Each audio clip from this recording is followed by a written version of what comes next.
Hi, I'm Dawntoya Thomason, and this is Something to Offer. This is my very first episode, and I'm really excited to share this with you guys. On this inaugural episode, I thought that I'd introduce myself to you guys because hopefully some of you don't know me, that it's not just all my friends and family. Hi, guys.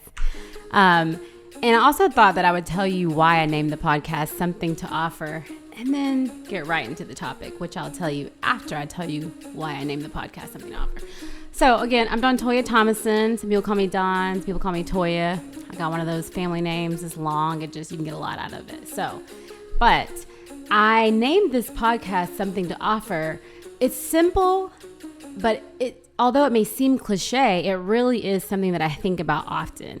And the concept of the fact that we all have something to offer.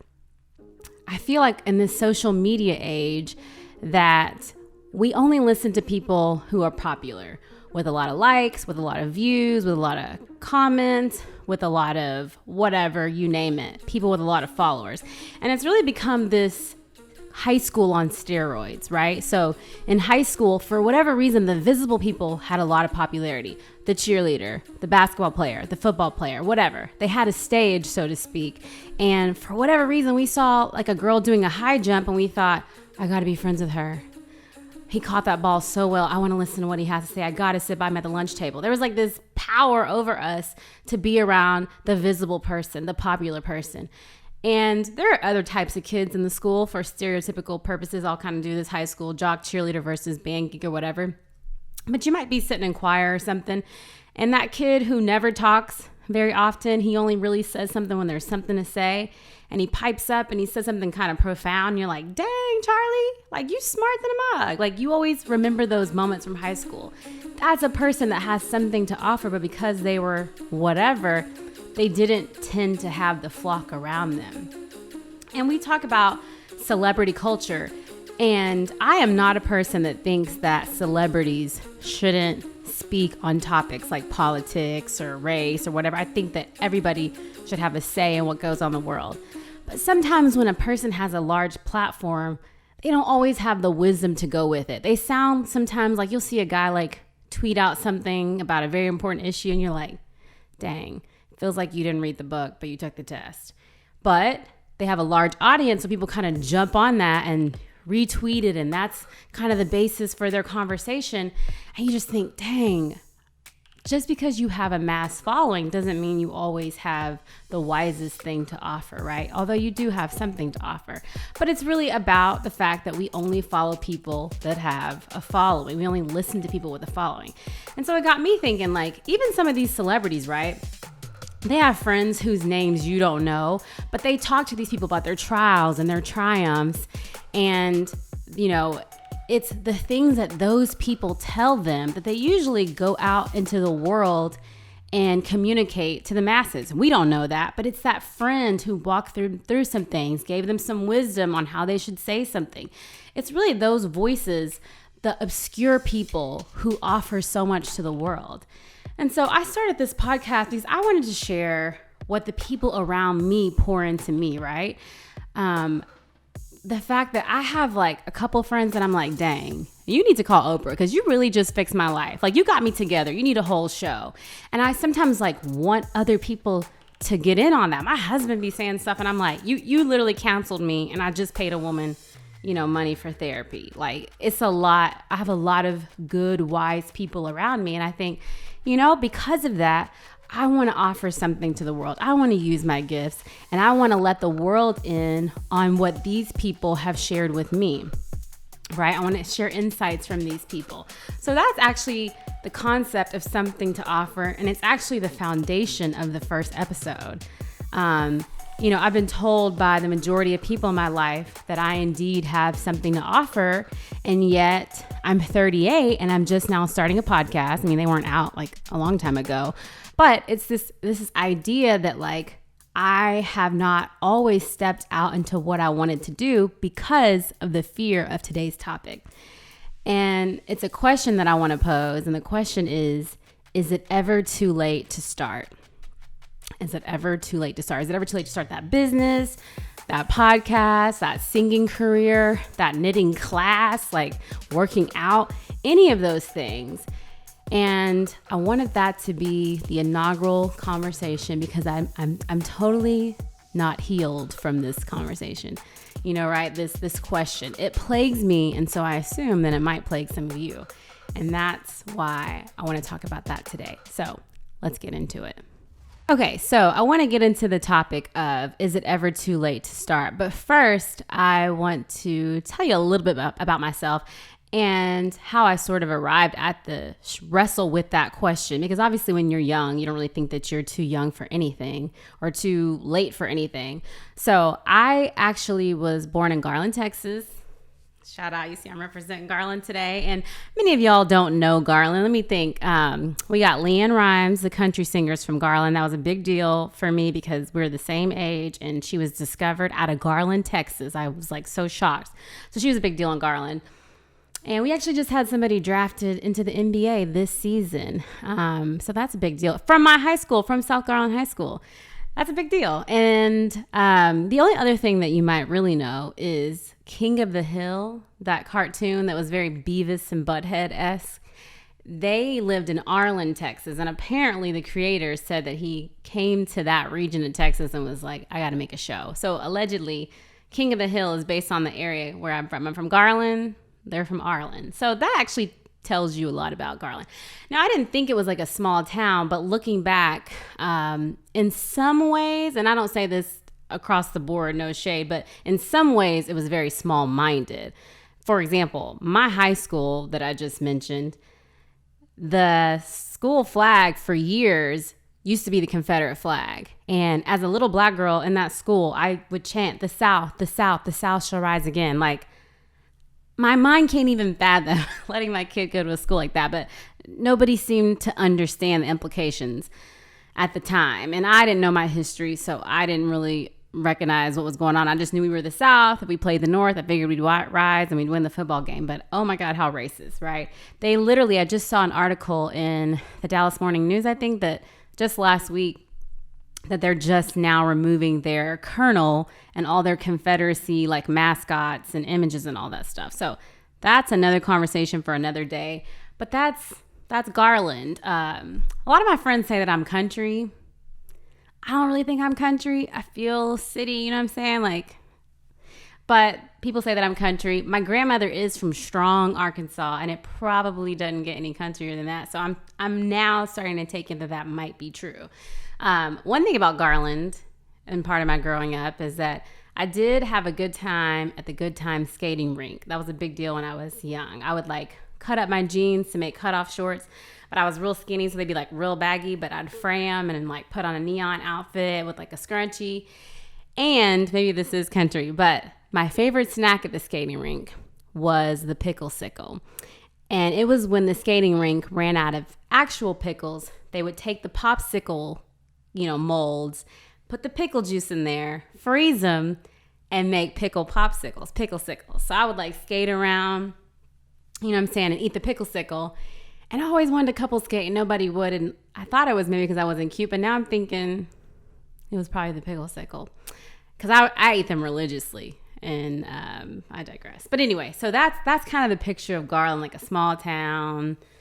We thought it was cool. So anyways, from Garland, my point in bringing that up is when I was young, I realized that I could sing. And I remember my stepdad was the first person that ever told me, hey, you can really sing. I remember we were driving in the car, me and my two brothers, and High Five's Kissing Game was on. Y'all remember that song? I like the way. You know it if you know it. And if you don't know it, I don't know where you were in the 90s, maybe late 80s. But it was like, everybody be quiet. Shh, shh, shh. Just Toya sing. And afterwards, he like turned on the radio and he's like, girl, you can really sing. And I remember thinking, whoa, like somebody sees something in me. Maybe I can sing because he said I can. And that was kind of the first seed planted that in concept that I had something to offer, that I had a talent. And for a long time, it's almost like I definitely believed him and I was definitely confident, but I didn't know if that was Garland talented or if that was outside of Garland talented. You know what I mean? But growing up, he wasn't around for very long and my real dad was missing in action. So I really didn't get the support that I needed. And that male figure just to continually not only tell me that I was talented and had gifts, but that actually took me to do things that might aid in that. I definitely didn't have a Matthew Knowles or a Jay-Z or like anybody like whose dad, like Blue Ivy's dad or something that nurtured that. There was no Joe Jackson in my life, right? Probably, thank God. But I needed that father who would have kind of nurtured that gift. I had a single mom who was always at work, and she did what she could. I remember she took me to try out for a city play, me and all my brothers, just for the summer to see, to get us involved, and I actually ended up making the lead in that show. Hold on. Woo! The Bridge to Terabithia at Garland Civic Theater. So that was a big deal, and that was another time that established that, like, okay, you do have talent, you do have something to offer the world, but it was so few and far in between that I was able to kind of do things in long enough stretches and have enough applause, sadly, to know that I was really kind of gifted and talented. And I mean, let me tell you, there was nothing in life I wanted to be more than Janet Jackson. I have to, hold on. Y'all, she was so fine, like in the 90s. My 6th grade first day of school outfit was based on the If video. And when I tell you that I planned it out and I knew when I saw it that was going to be the theme, how I killed, or like I thought I killed the first day of school. I know I was cute, but like the outfit in the video was really revealing, and mine was like long sleeve because I couldn't wear that. But I feel like I nailed it, right? So I wanted to be Janet Jackson. I wanted to be Whitney Houston to this day, Mariah Carey, right? So I had these dreams and these hopes and always wanting to kind of step out into that world, but I really feel like I didn't have the nurturing and the validation, just because obviously single mom, working really hard, doesn't have a lot of time for extra, right? But as I grew in high school, middle school, I got to kind of do things through school where you got to debate or do that poem in class, do that Easter speech at Sweet Home Missionary Baptist Church, you know what I'm saying? Sing that solo. And it starts to grow confidence that maybe I can get a job in what I'm good at, because I didn't have any like traditional way of like going to college. Like I was a smart kid, but after a while, like I cared so much more about social than I did about like reading and math and stuff, which is problematic. Stay in school, kids, and pay attention while you're there. So I didn't have like a traditional path in which I planned to like go to college or anything. So I really was banking on having a talent, having a gift. And people always pointed to my singing or my communication skills. But again, I just didn't have the guidance. My mom didn't finish high school. My dad did, but he didn't go to college. There was no one that was kind of prepping me to go on this journey. However, I sang, I got to do things, and eventually I tried out for a TV show because my mom brought like a newspaper clipping home or something. It was like, hey, you should try out for this TV show called Pop Stars. Nobody probably remembers it. Don't Google me. Hopefully it's not out there because my hair, I don't know what I was wearing. Who knows what it looks like. But that was the first time I kind of got approval from people outside of Garland that I might be talented, right? And I made it a little ways, but just a fun fact. Do y'all remember Eden's Crush? Probably not. Nicole Scherzinger was in that band. She made it from that show, and that's how she got her start in her career, which is it's crazy that my brain actually remembers that, because I feel like that was locked away until I just said it. It was real big. Ricky Martin, Jennifer Lopez, they like created a Latin group, and so she came out of that. But I started to get a little validation that I could do something, right? I eventually, pause. I got married at 24, had my first child like a year later. And so suddenly now I am asking myself, is this just like silly to deprive my family, or should I pursue personal passions? Before I became a wife, I actually became a Christian. And that was a time in my life where I actually was really trying to pursue a career in music. And after I became a Christian, I really didn't know if I could hold the two in tandem. I mean, if I could go back, I'd probably do it differently. But I kind of had this thought of like, man, is this going to be a wild, crazy life? And I'm just going to be some like wrecked sinner who should have just went to church and followed the Lord. I was really anxious about whether I could do both. And so it really, caused me to stand still in that particular arena of my life for a long time. So I started leading worship in churches and singing on Christian albums or whatever have you at the time. And I just, didn't know how to move forward in the things that I desired to do and communicate in the way that I wanted to. I feel like back then women couldn't really like preach anywhere, and that's the only gift of communication that you could use in the church at the time. So slowly this idea started to creep in that like, man, the clock's ticking. And I try to ask myself, like, where did it come from that I think there's a clock? But I grew up in like the Britney Spears, Christina Aguilera, Beyonce era, where these people were pop stars by the time they were like 14, 15, 16, 17. And you would actually meet music execs and people that would say like, this is the time is now. Like, you don't want to start anything when you're 25, 30. American Idol, those TV shows, they had a cutoff age and it was in the 20s. You know what I mean? And so my mind started to think like, the only way to be able to do what I desire to do is to be young, right? To not be attached. And so the older I got and the more attached I became, the more doubt set in. And then you get married and then you're trying to bring two lives together. And really there were some conflict between us about what we should do as one family, right? So I do think that there's some real implications there. And I also want to talk about that too. But for my personal story, that's when the age thing started to set in, and when I started to think, man, I'm a Christian now. I'm a pastor's wife at the time. I've got these babies. I even remember when I tried out for American Idol that I had to like leave a part of the audition and go nurse my daughter in the car who'd been waiting. She was like a baby and she was hungry.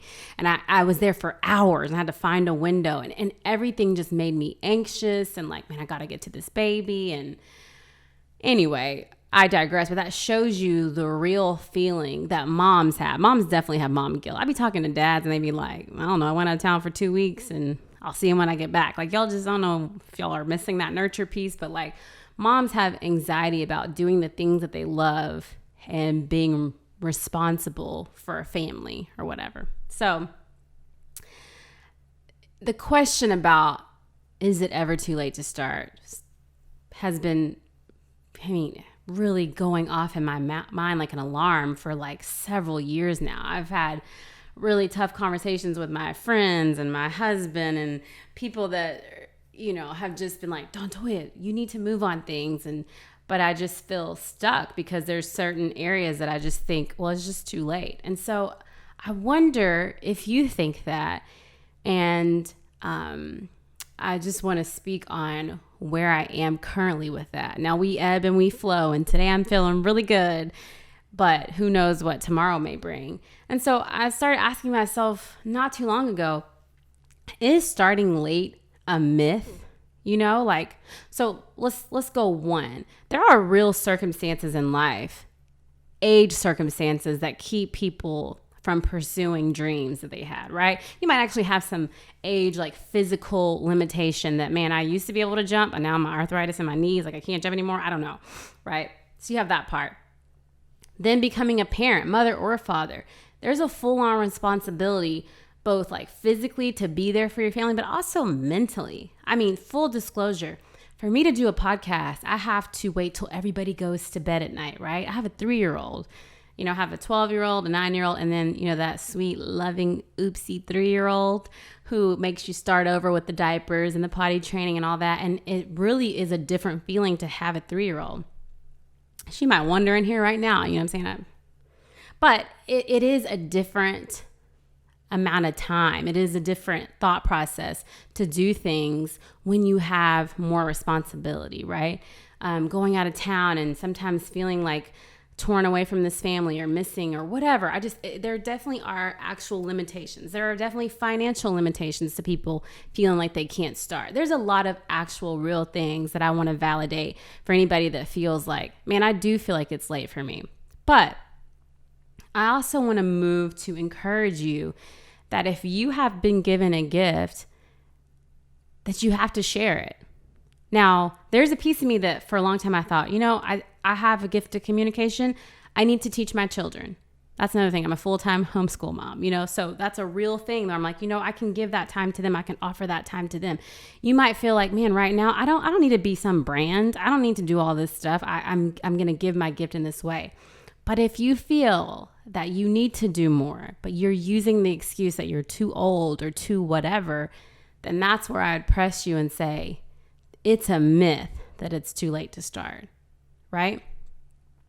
If you're 70 years old and you're hilarious and you want to be a comedian and you go to a comedy club and you try out and people laugh their faces off, no one's going to be like, whoa, that was good. But you're 70.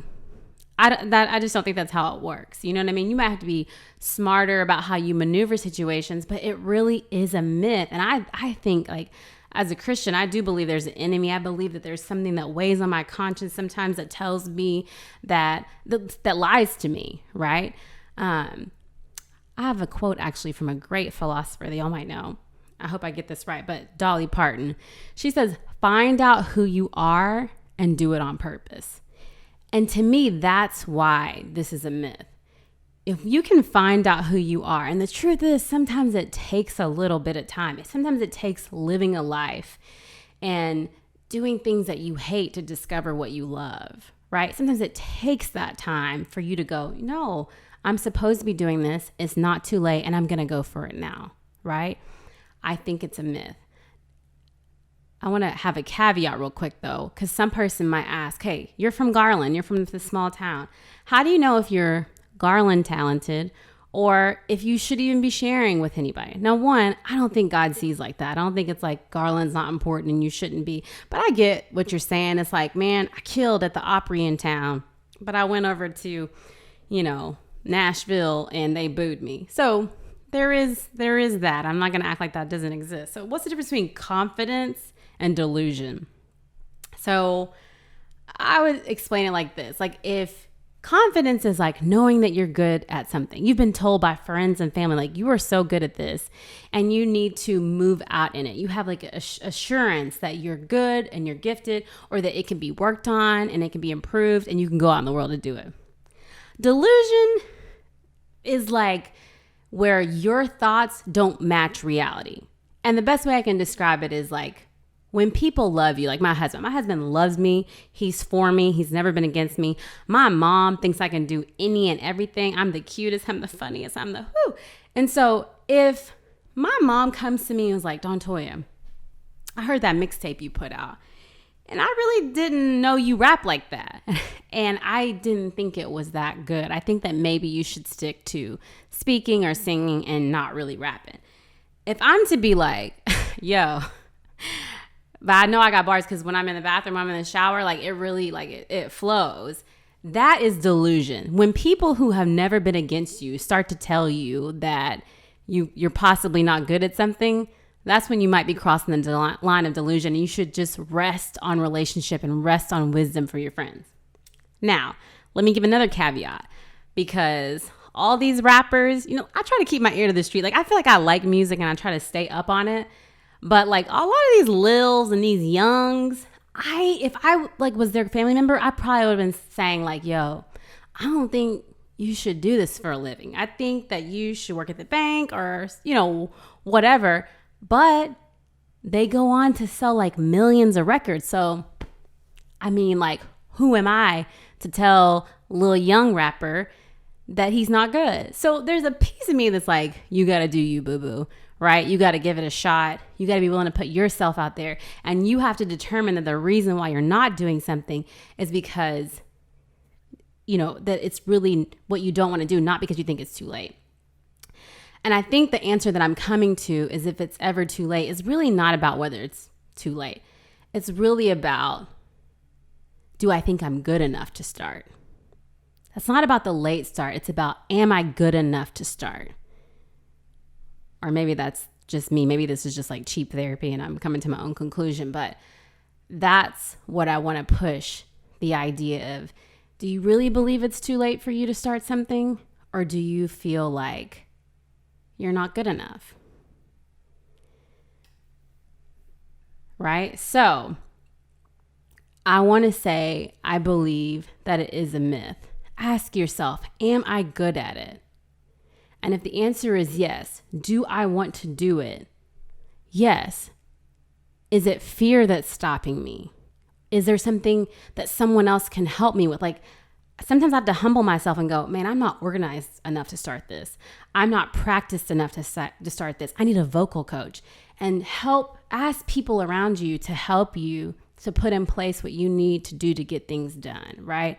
I'm not saying everybody needs to be a brand. I don't even like to take all that stuff on my shoulders, but I don't want us to be robbed of your gift because you're afraid. I don't want to rob the world of anything. And I'm saying the world, 60 people, who knows? I don't care. I don't want to rob somebody of something because I'm too afraid, right?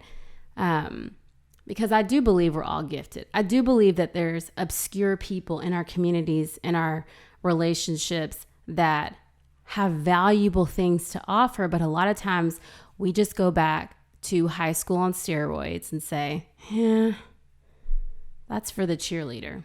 Or sometimes we're too afraid to hear people go, yeah, it's okay. There are 7 billion people in the world, and they're all going to have an opinion. But it is your job to live your life, resolved to care most about what the one that created you determined about you and what you think about you, right? So I have a closing thought. I feel like a black pastor where I'm like, I don't really want to hold y'all long, and I don't want to talk for 45 minutes, but I do want to offer y'all a closing thought about whether or not it's too late to start and what we could possibly do to just do it anyway.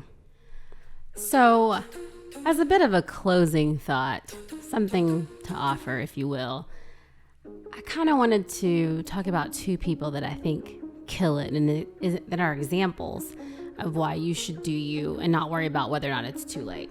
One is my grandmother. I call her Mama. Maybe that brings me back to that we are country. But Mama is 84 years old, and maybe she has been insecure in her life, but I've never known her to be that. Since I've known Mama, I feel like Mama thinks that she can do any and everything.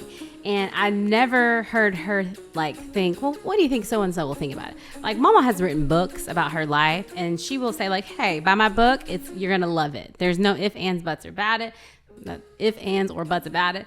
And as soon as COVID hit at 84, Mama was like, I got to get in the mask making business, right? Now, I don't know if Mama's going to sell any masks because I don't know if she knows how to use her Venmo. But either way, Mama just started making masks, and she can sew. Like, she knows who she is, and she does it on purpose. And I don't know if it's like the strong Arkansas growing up in a time where Black people were the least of these and they had to use the leftover books from white people or whatever. Like, Mama has been through some things, and she started from the bottom, and now she's here, and she's going to do whatever she wants to do, and she's going to be confident and proud. And I'm just, as a side note, that's really pretty badass. Mama, pardon my mouth, but you're badass. You know how I feel about you. So I think she's a great example. Like, I'm not just throwing her out there like that. I just really feel like she's one of the most confident people that I've ever met.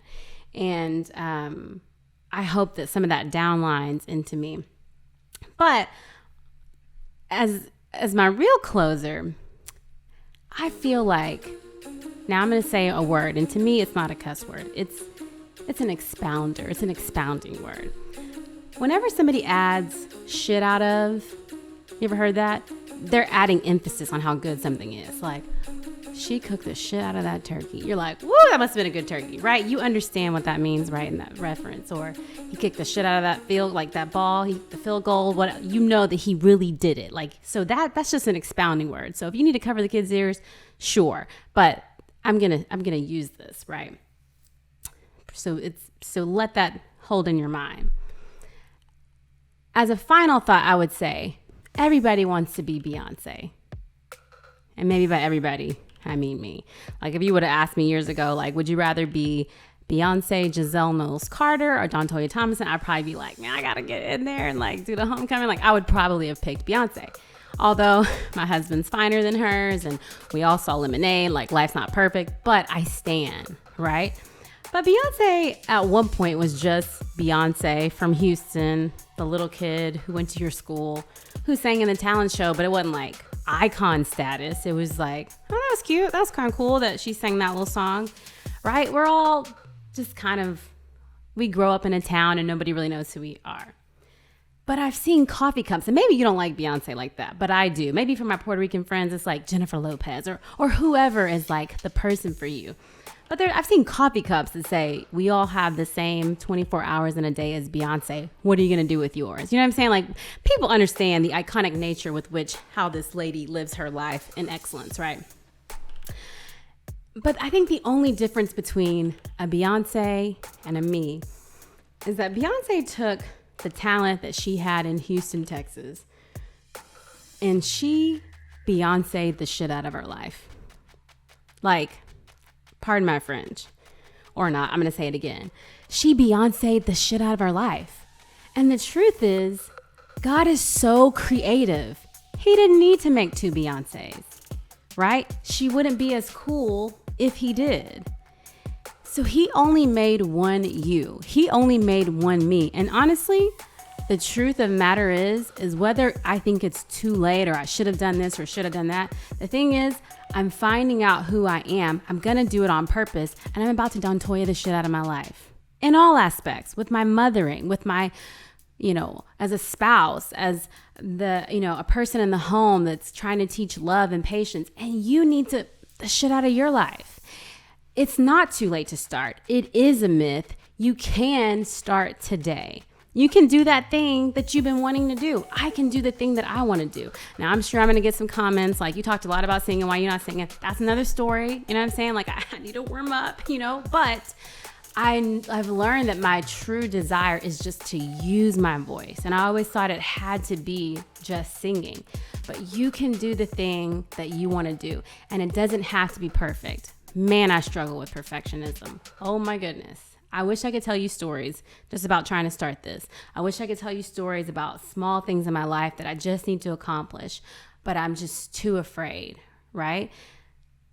The Beyoncés, the Jennifer Lopez, these are just regular people that God made. We've sprinkled some fairy dust on them, and they've gotten on the stage just like that cheerleader, just like that jock, but they're no smarter than you. Now, Beyonce's work ethic might be harder than yours right now, like that's a true thing. We all have things that we could do to better prepare ourselves for what needs to be done, right? But these people ain't better than us, right? The shit out of your life. I'm going to do that, and I encourage you to drop the question of whether or not it's too late to start. I don't think that it is. I think it's a myth. I think that there are no limitations. I think we need to get out of this high school mindset that we can only be around the most popular, the most this, the most that, and just the shit out of our lives. I'm going to do it. I encourage you to do it.